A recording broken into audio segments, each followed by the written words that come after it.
Okay. So we are going live.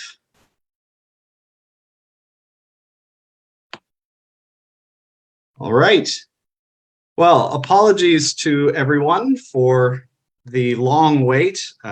Unfortunately, we've got a few problems with our technical difficulties, but I'm really pleased to be able to introduce you to our event today. My name is Robert Baines, and I'm the president of the NATO Association of Canada, a charitable NGO dedicated to informing Canadians about the value of security and the importance of NATO.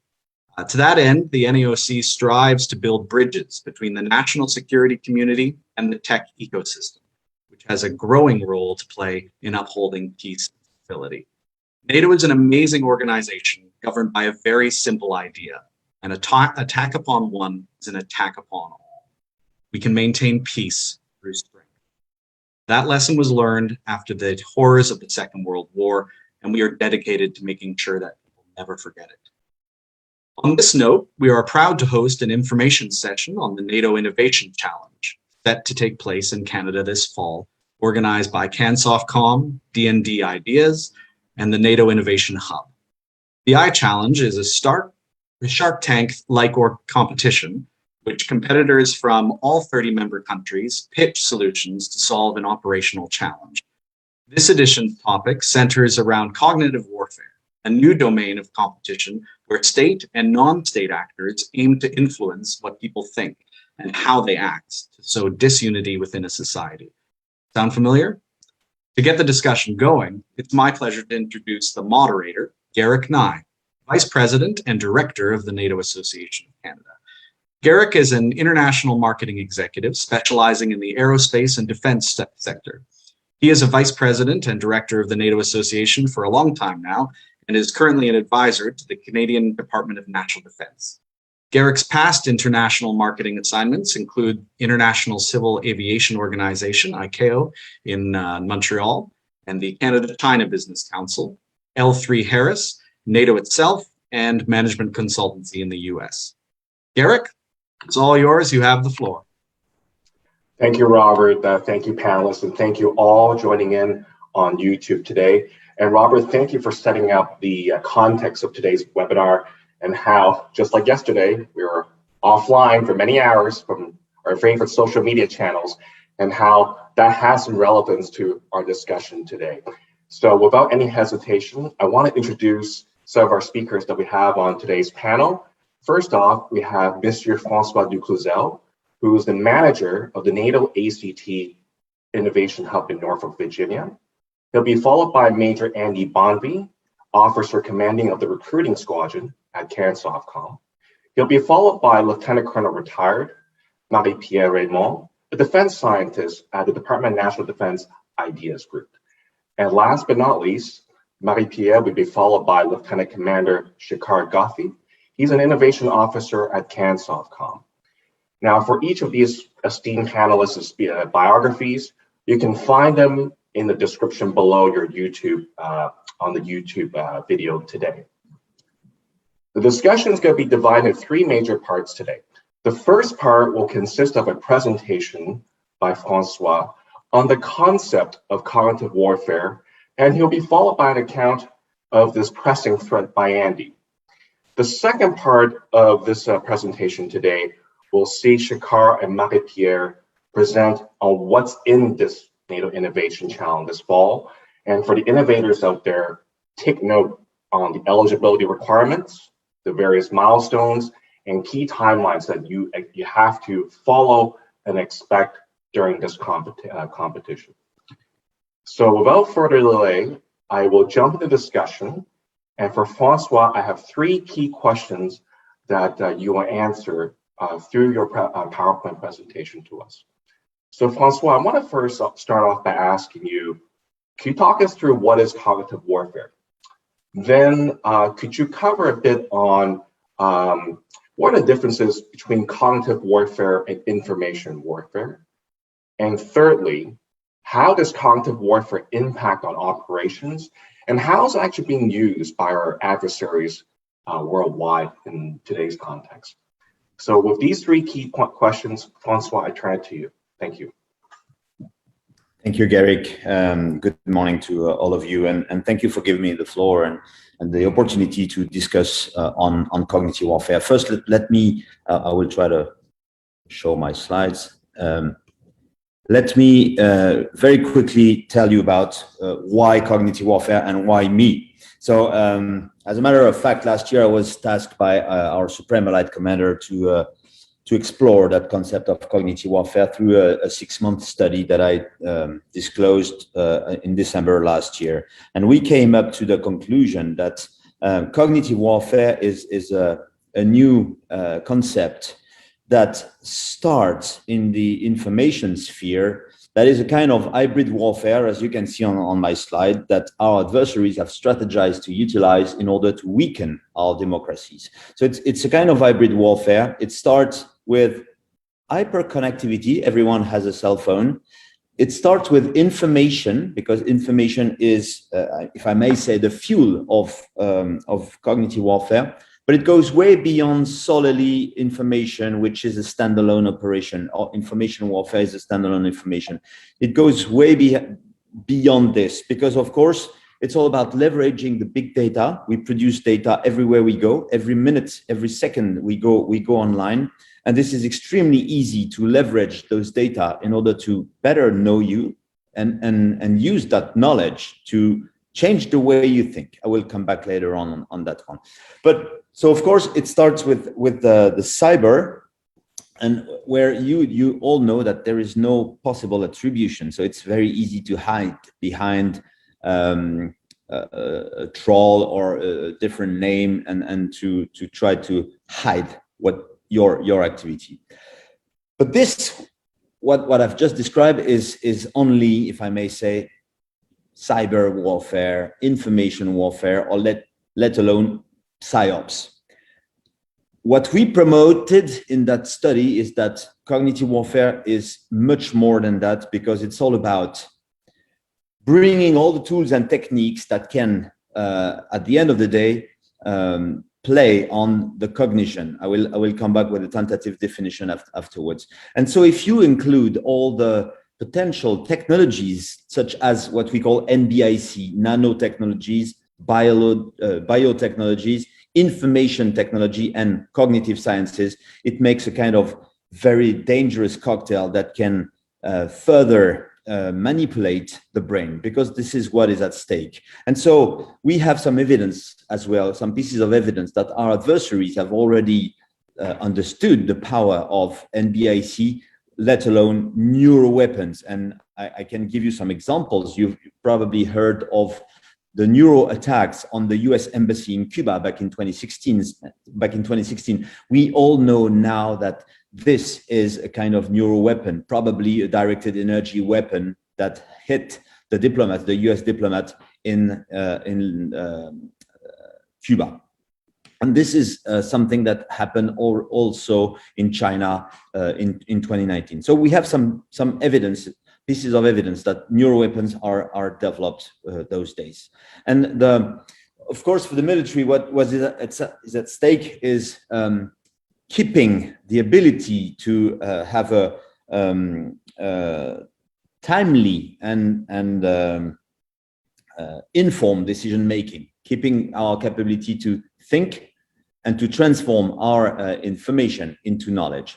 So at the end of the day, cognitive warfare, it's all about cognition, it's all about the brain, and it's all about the trust, because at the end of the day, what is at stake when our adversaries are strategized to use our cognition is all to disrupt the trust that underpins our society. And let me give you now my personal definition of cognitive warfare. It is the art of using technologies, and not only information technologies, to alter the cognitive of human targets.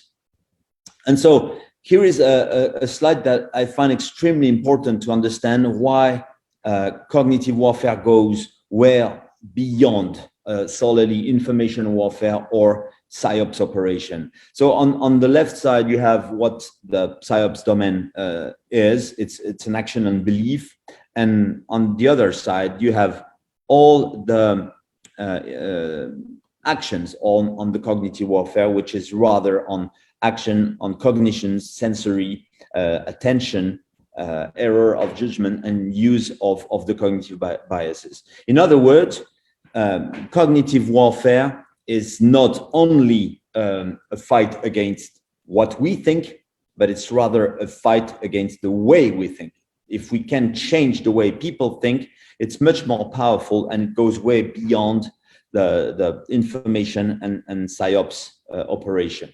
And I think it's crucial to understand that it's a game on our cognition, on the way our brain processes information and turns it into knowledge, rather than solely a game on information or on psychological aspects of our brains, of us. So it's, as it said here in my slide, sorry, I went a little bit too fast. So it's not only, again, I think it's extremely important to understand that it's not only an action against what we think, but also an action against the way we think, the way we process information and turn it into knowledge. And this is extremely important for us in the military, because of course it has a huge impact on the OODA loop, so the observe, orient, decide and act loop, which is the common description of the decision-making processes for the military, in particular on the second O, which stands for orientation phase, which is crucial. If we get the orientation phase wrong, of course, the whole decision-making process is wrong. So I think the crucial point of the study on cognitive warfare is that there are new ways of disruptive cognition, and we need to acknowledge and be fully aware of the actions that are currently run, in particular by our adversaries, whether state or non-state actors. I just put here a definition that I found in a scientific and medical journal of traumatology from the Chinese, which is a very serious and very well recognized journal. So for the Chinese, harming the brain is harming the HQ of the body. And if you manage to harm the brain, inevitably it will lead to the establishment of a new common system known as perception is decision making. So it's clearly stated that if you harm the brain, you harm the behavior and you harm the thoughts of anyone, and you can win the war without fighting it, which is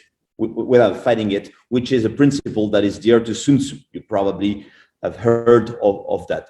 And so it has the potential, by developing new weapons and ways of harming the brain, it has the potential to engage neuroscience and technology in many, many different approaches to influence human ecologies. And this is something that is written by medics and by military, because you all know that it's very easy to turn a civilian technology into a military one. And this is something that is made by design by some of our adversaries, and not only China, I guess.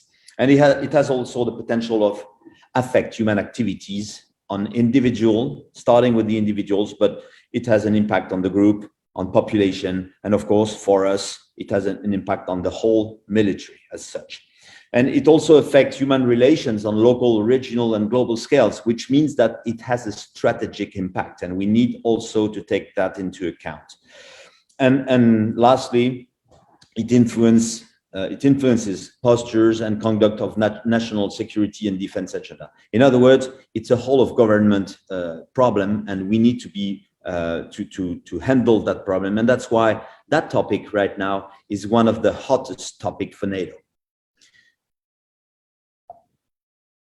So to put it in a nutshell, I will try to summarize why it is important for the military, for NATO, for all our democratic countries to handle that problem of cognitive warfare. So with the growing role of technology, hyperconnectivity, as I called it, and information overload, individual cognitive abilities, our own abilities, are often challenged to ensure an informed and timely decision-making. leading to that new, I would say, concept, which is being currently developed by my command here in Norfolk, USA.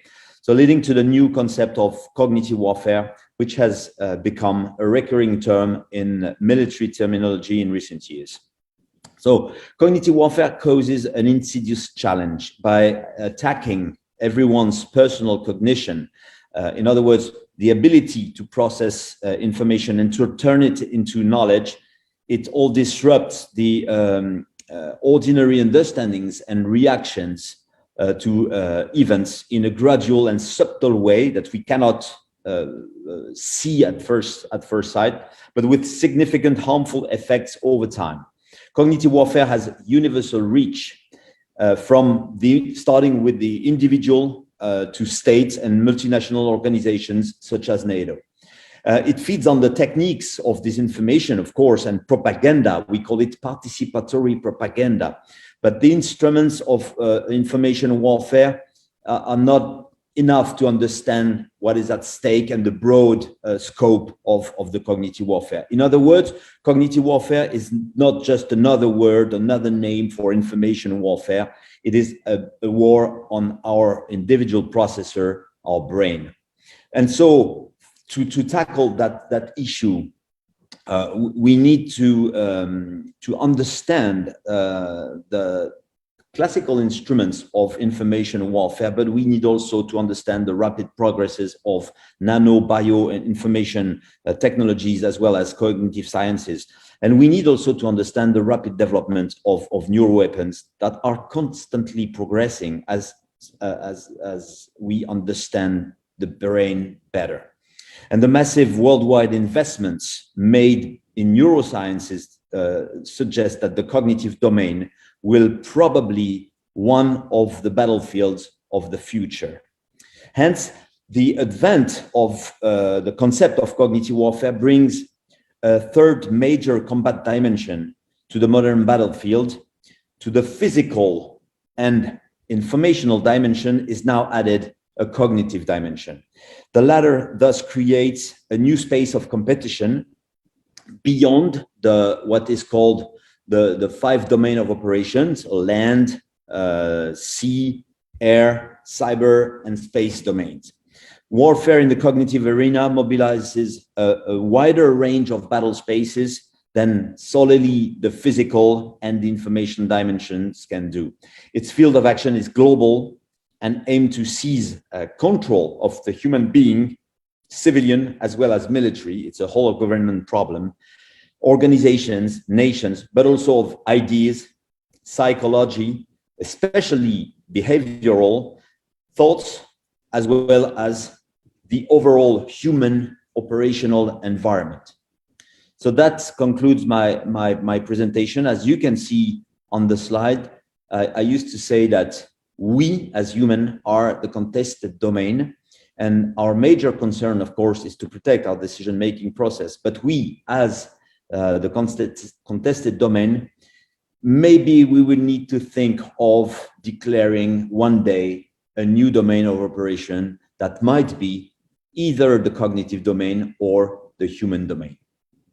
Thank you for your attention. I'm ready to answer some questions.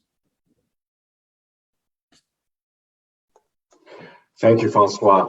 And Talia, do we have any questions so far? Okay, I see that there are no questions from the audience right now.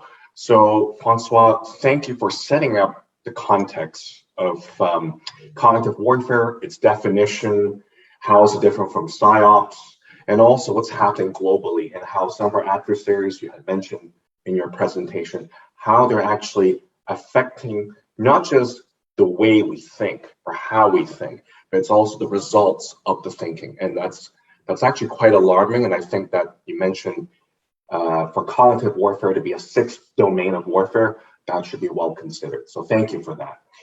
So with the introduction of cognitive warfare, I want to now turn to Andy and to just bring it to a more human level as to how cognitive warfare was experienced firsthand by a very highly experienced special force assaulter like himself, who had been deployed in numerous missions worldwide. So Andy, to you, Can you tell us a bit of your personal experiences with cognitive warfare? Hey, Garrick, thank you very much. It's my pleasure to participate in this panel today. And I'd like to say, it's hard to tell by looking at me, but I've got over 30 years of experience within the Canadian Armed Forces. Traditionally, when we were conducting our pre-deployment training, we pretty much based things off of scenarios that we might encounter when we're going into different theaters of operation, based off of potential situations that we could see ourselves involved in, looking at the culture, geopolitical atmosphere, and the environmental factors of the different areas of operation we're going into. Understanding, obviously, the law of armed conflict and our ROEs. But as we see in most recent theaters, such as in Iraq, we need to become more aware of how our actions can be willfully or mistakenly misinterpreted and used to change not only what people think, but how they act. And an example of this could be something so simple as when we're conducting a visit somewhere and we engage with a group of individuals, and we actually have an image that's captured while we're conducting this visit. And that image, basically, as soon as it's captured and it's populated on a social media page or it's used and then repurposed, could have great impacts on us, not only tactically, but strategically. It could be difficult for another group of soldiers that observe this that weren't part of that group. And it could form different opinions on our forces that are forward. And if those images and polarizing narratives that are used to accompany these images could have political and strategic effects on us while we're operating in theater, and it could change the environment for our troops that are in those different theaters to become more dangerous, and having the effects not only at the tactical level, but understanding that they could reach up to the strategic level as well. Andy, thank you for telling us some of your personal experiences with cognitive warfare.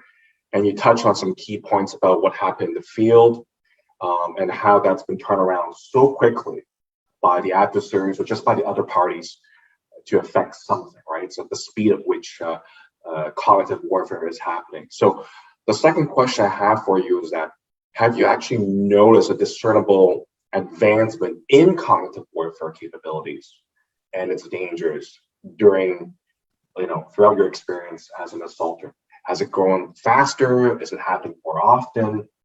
Could you shed some light on that, please? Yeah, Garrick, cognitive warfare is a new type of hybrid warfare for us. And it means that we need to look at the traditional thresholds of conflict and how the things that are being done are really below those thresholds of conflict. Cognitive attacks and non-kinetic forms and non-combative threats to us. We need to understand these attacks better and adjust our actions and our training accordingly to be able to operate in these different environments. No, okay, thank you, Andy. You touched on some key points about how you recognize it and you're training towards, and dealing with this threat. So that's great. So turning to the challenge, because I have to bring this back to the challenge at hand, the innovation challenge. What advice might you offer to innovators that we have on this webinar today that are interested in submitting their ideas to this year's NATO challenge? Yeah, I'd like to challenge by first off saying that we need to identify those present threats that are out there now, and then start to anticipate those future threats that exist in these environments that we're going to be operating in. We need to proactively develop and defend ourselves. We cannot lose the tactical advantage for our troops that we're placing forward as it spans not only tactically, but strategically. And as we know, the speed of change and our adversaries, how quick they pivot towards different things, and some of those, the different capabilities that we have that we enjoy, all of a sudden it could be pivoted to be used against us. So we have to better understand how quickly our adversaries adapt to things and then be able to predict where they're going in the future to help us be and maintain the tactical advantage for our troops moving forward. Andy, thank you for that. I think you touched on some key points for the innovators and the audience members on today's webinar.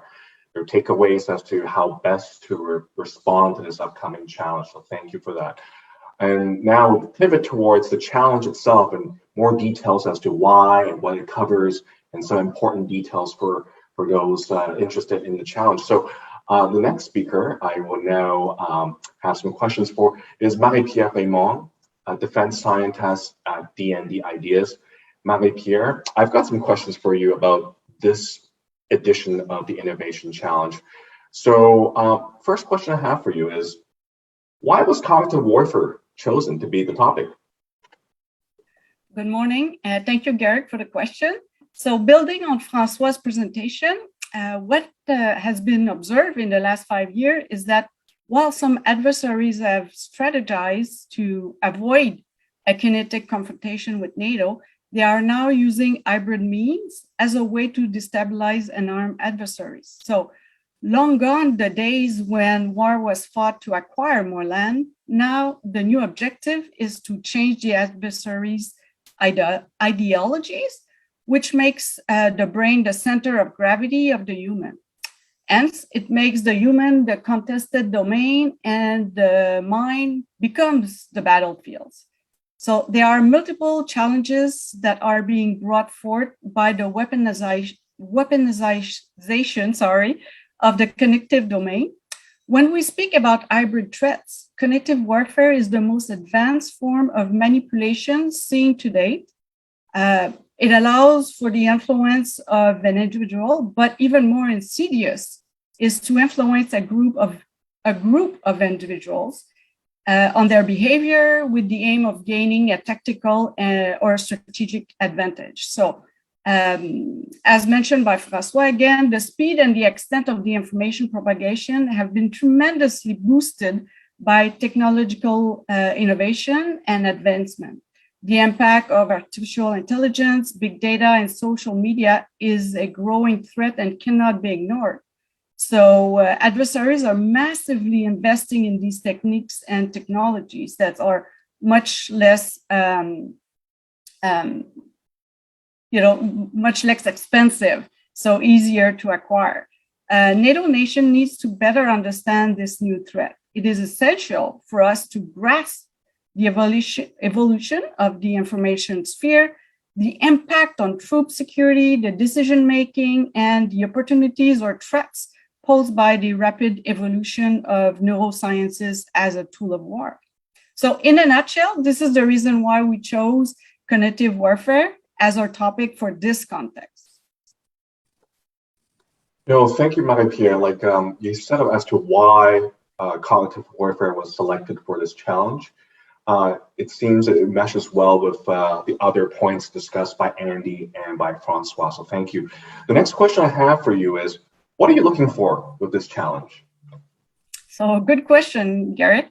So with this challenge, we are seeking innovative tools, processes, and measures to identify, assess, and protect against attacks on the cognitive domain of NATO forces and their allies.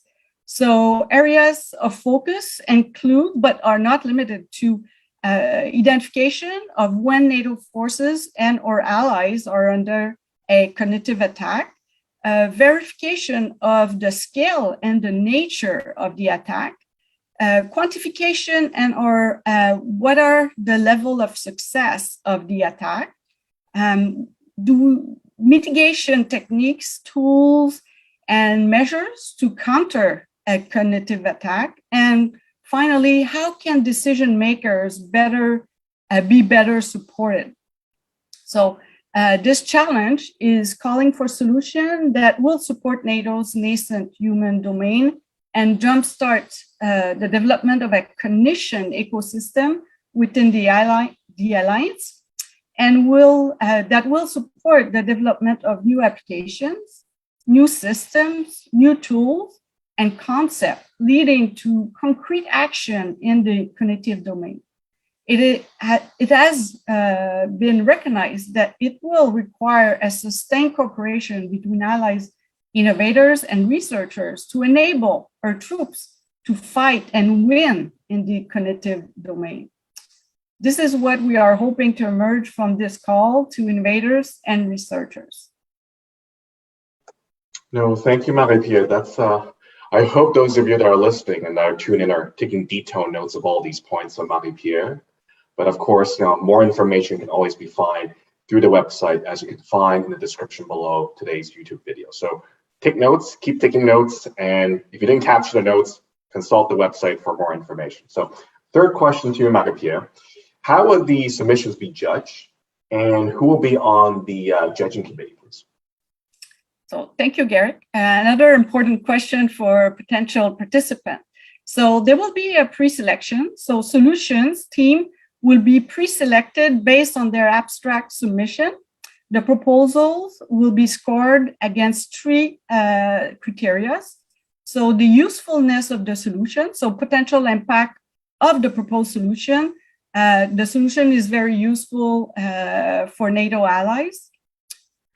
Also the innovativeness, is it a genuinely new idea or an already existing solution that can be adapted for this challenge? And feasibility. So is the solution easy and cheap to develop and implement? So we will be looking at how complicated, easy will the integration of the solution be. So the selection committee members are from NATO HQ Supreme Allied Commander, Transformation, and also selected advisors. On the committee for Canada, we will have CAF military operators and defense scientists familiar with the cognitive domain. So the pre-selection committee will select up to 10 solutions amongst the responses submitted. So the top 10 will be asked to participate in the pitch day event on November 30th. So the pitch day itself, so during the pitch session, the teams will present their solution to the advisory committee virtually. The pitch will last 6 minutes, 6 minute maximum, and will be followed by 6 minutes of question from the advisory board. The winners will be selected and announced shortly after a short deliberation by the judges. So the advisory panel will be composed of representatives from NATO HQ ACT and advisors. The host nation, Canada, will be represented by DRDC IDEA's Director General, Mr. Éric Fournier. For the science component, and Brigadier General Hunter, Deputy Commander CANSOFCOM, as the military perspective. The panel will assess which solution responds best to the challenge scenario that is in the call on the website. So of note, for members of your audience, there will be a Canadian innovator recognition. So Canadian members from the evaluation committee will select a winner of the Made in Canada solution. Over to you, Garrett. Thank you, Marie-Pierre. So you ended your last bit right there on the Canadian content, what it means for Canada and innovators in Canada. So actually, that brings us to my last question for you. Why should Canadian researchers and innovators participate in this challenge? What's in it for them? So thanks, Garrick, for the question. Applicant will receive national and international exposure and cash prizes for the best solution. They will also get the opportunity to speak to an interested audience and make meaningful contacts with the international community in this domain. This could also benefit the applicants by potentially providing them access to a market of 30 nations. The proposed solution could support the development of future NATO concepts, doctrines, standards, requirements, capability development, and could get stage time at NATO-wide events. Finally, it could provide winners with the opportunity to enter the NATO S&T stream for follow-on work. I think that this opportunity could open up so many doors and stimulate multinational engagements from the participants. We do hope that we will get many applications from Canadian and show once more that the dynamic and forward thinking of our researchers and innovators. All right, thank you, Marie-Pierre. I think that's the Canadian content, the CanCon component. So those of you from Canada tuning in, Marie-Pierre gave you all the reasons why you should take this challenge very seriously, look at the information, and submit your solutions to this great challenge. So now I turn over to Shakar. And Shakar, he is the lead organizer of this event.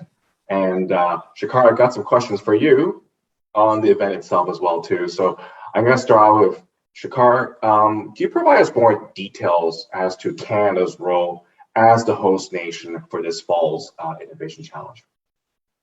So good morning, Garrick, and thank you for the question. So yeah, back in 2019, actually in the winter of 2019, is when we actually began the conversation of the possibility of Canada hosting a NATO Innovation Challenge. And that conversation actually ironically began with the NATO Association of Canada. So we're grateful for that introduction and that start to the conversation. And from there, we discussed it further. We determined that, yes, CANSOFCOM would be the lead Canadian Armed Forces group to organize and execute this innovation challenge. And then through a series of discussions and approval processes, we got the green light. However, as we all know, COVID had some other plans for everyone. And our hosting, Canada's hosting of the Innovation Challenge, was delayed until the fall of 2021. So here we are now. And again, we're grateful to the NATO Association of Canada for starting the conversation. And, we actually started the process to organize this event back in March. And we had conversations with some previous host nations to determine the best way forward. And our team was actually assembled back in March. And so we have had our team from CANSOFCOM and from Ideas. We are co-leading this initiative on behalf of the Department of National Defense. And we're proud to host this event. And we're looking forward to the range of innovators from Canada and from our international allied partners. Thank you, Shakar. Thank you for walking us through how Canada came to become the host for this fall's challenge. So really important note. It's been a long time coming, and I'm glad we have this opportunity to hear about this challenge this fall. So the second question to you, and namely for your role as a person responsible for innovation at CANSOFCOM, the question is, who are you trying to attract to this specific challenge? Well, I mean, that's another important question. And I think for your viewing audience, it's important to note that, the defense industry is very large. And, we all know the large corporations that are typically the contractors to defense organizations around the world, including Canada. And those large corporations certainly provide very valuable resources, equipment, to enable armed forces. So in this NATO Innovation Challenge, what we're looking for are a range of innovators from across the spectrum. So we're talking grassroots individuals that are actually working on innovations, startups, academia, research organizations, think tanks. So this is a real grassroots call for innovation. And the purpose of the NATO Innovation Challenge is to tap the minds of innovative people and organizations to find more effective ways for NATO, for allied countries, and for other response organizations to ensure safety and to respond to crisis situations. So, we're looking for innovators from across the spectrum to submit their solutions and challenges. And I'll just note that Marie-Pierre outlined the specifics of the challenge and the challenge statement itself. So innovators should be aware that they don't need to solve the whole thing. So even if they have a solution that tackles or addresses any portion of the challenge, any subcomponent of the challenge, I would invite them to submit their submit their solutions, pardon me.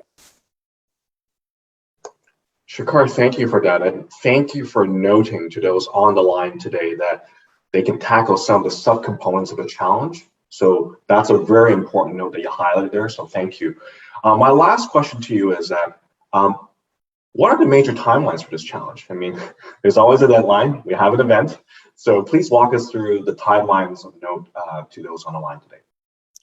So the challenge actually launched in early September. So on September 9th, it actually went live, and it's been ongoing since then. The first major milestone, and I'll just note that there's been an extension to the deadline to submit solutions. So it was previously the 21st of October, but now it's been extended by 2 weeks because of increased demand.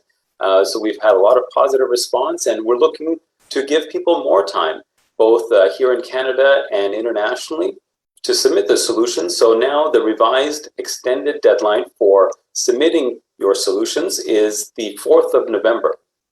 So that's the 4th of November. And I'll also note that for people that want to submit solutions, please visit the website, the NATO Innovation Hub website. You'll need to first register yourself, create an account. It's easy to do. All the instructions are provided there. And once you've registered, then you can upload your submission or your solution to the iHub webpage. And so that's the first major timeline, which is the 4th of November, which will be the deadline for submissions. And then the pitch day itself, the actual day where the top 10 finalists will pitch their solutions, will be Tuesday, the 30th of November. And we've scheduled a 9 a.m. start time, which Eastern Standard Time, which will facilitate participation of international innovators and viewers. Thank you, Shakar. So I think we've covered a lot of ground today in today's presentation. We've covered what is cognitive warfare. We've covered some experiences from the field. We've covered Canadian content, the judging, the challenge itself, and also why Canada became the host, some important timelines for the innovators and keynotes for them to take away from today's webinar. So from the formal portion of this webinar, I now turn to some audience questions we received in the last few minutes. So turning over to the audience questions, the first question I have, and I think, Shakar, you'll be the best person to answer this question from an audience member. What are some of the winning solutions from previous challenges? Could you elaborate or expand on that, please? Sure, Garrick. And so the NATO Innovation Challenge is held twice annually, once in the spring and once in the fall. Again, it's hosted and part of the NATO battle rhythm, if I can call it that. And each innovation challenge has a different theme. And so, for example, in the spring of this year, Portugal was the host nation, and the topic was the space domain, just as an example. So the Innovation Hub webpage, you'll find links there to all of the previous innovation challenges. The solutions and the winning solutions are dependent on the topic itself. So as I mentioned, the previous one was on the space domain. Back in the spring of 2020, the Dutch organized that innovation challenge, and it focused around COVID-19, which was extremely timely for that innovation challenge. And so viewers can find all of the previous winners on the NATO iHub page. Thank you, Shakar. That's a really important question from our audience members, and thank you for walking us through the previous solutions and where innovators can find references to and consult and just check on it and to help them prepare for this year's challenge. Another question I got from the audience, the question would be, given a shift in cognition can sometimes aid in problem solving, how can we protect beneficial cognitive shifts while resisting those imposed on us? So this is an interesting question going into the science of cognitive warfare. Marie-Pierre, Francois, would either one of you like to answer this question, please? Is Francois available? I think he would be the best to answer the question. But I could, well, Actually, I would say that this is why we are having this this challenge on this topic, because we don't yet have the answers to that question. So hopefully, with the submission that we will get for this contest, we will have some way forward as to how we can do that.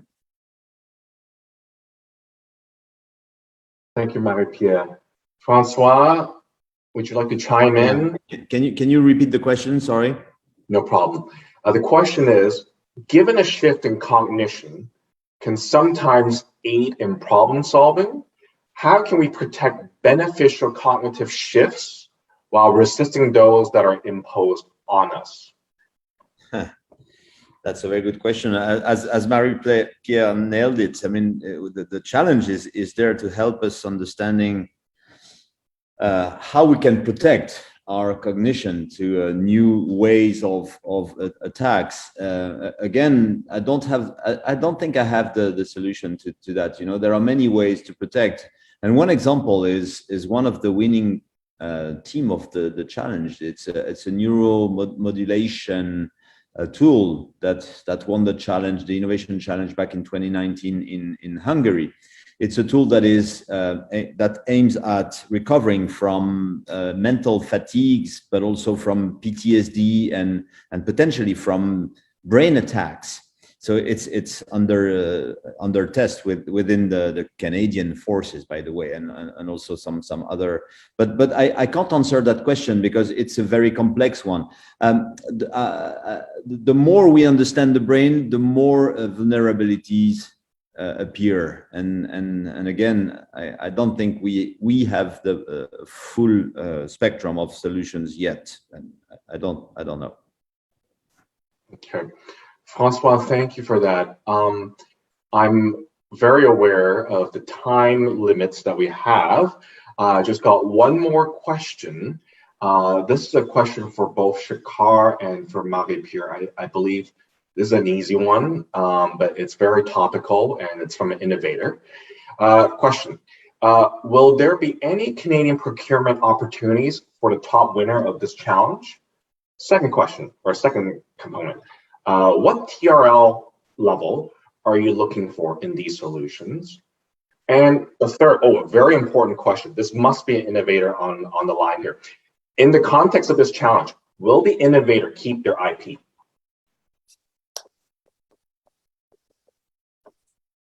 I can start. Oh, go ahead, Shakar.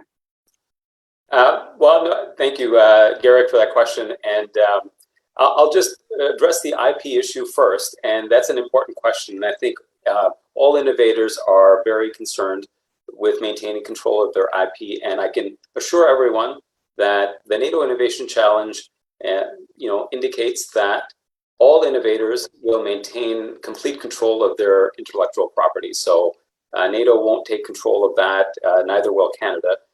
Innovators will maintain the control over their IP. And Marie-Pierre can certainly speak to the further development of potential solutions and TRL, SRL levels. But innovators should be confident that they will maintain control over their intellectual property.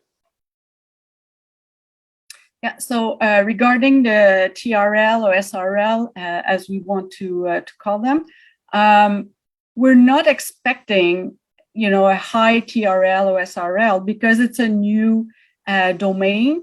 So just ideas or, something to bring us to a better understanding of the impact of the cognitive warfare or how to protect ourselves will be welcome. So it could be like, groundbreaking research or, new way of looking at the problem. So again, our expectation at this point, unless we are proven wrong with like something that a higher TRL, but we're not expecting a higher TRL. And for procurement after, there's at this time, there's no procurement outcome from this specific contest. So it could be, just with something that NATO wants to take on, and continue the development with the innovators, or having other countries, allies who would like to procure the ideas or whatnot. So that could happen, but there's not a path to go to procurement after this contest.